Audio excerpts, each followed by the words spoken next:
Ġiet ikkonfermata l-istorja żvelata minn One News iktar kmieni din il-ġimgħa dwar ir-rabja li qamet fid-Dar ċentrali tal-Partit Nazzjonalista wara li n-neputi tal-kap Bernard Grech sab ruħu impjegat full-time fl-istamperija.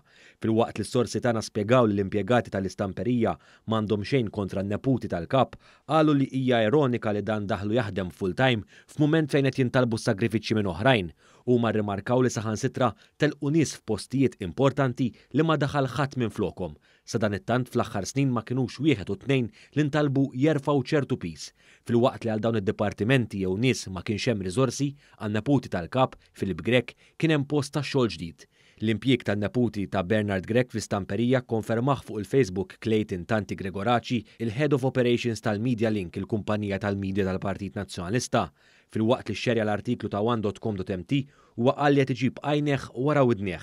Madankollu ma damx ma kkonferma li n-neputi tal-kap iddaħħal jaħdem fl-istess żmien meta l-kap kienet jgħid li flus m'hemmx u li hu meħtieġ is-sagrifiċċju. Din il-persuna kont jien li għażilta wara li għaddiet minn proċess normali għal Tanti Gregoraci li żied jgħid li ma kellu l-ebda ħiel li jiġi mill-kap.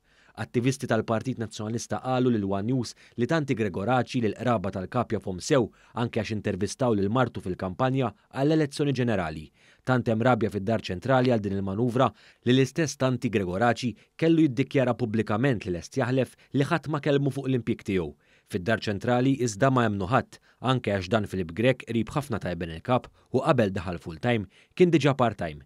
L-attivisti li kellmu l-One News qalu li Bernard Grech jieħu ħsieb sew ta' madwaru u din xi ħaġa li ilha għaddejja minn qabel elezzjoni, inkluż bl-għażla tal-istaff u s-suppost strateġisti.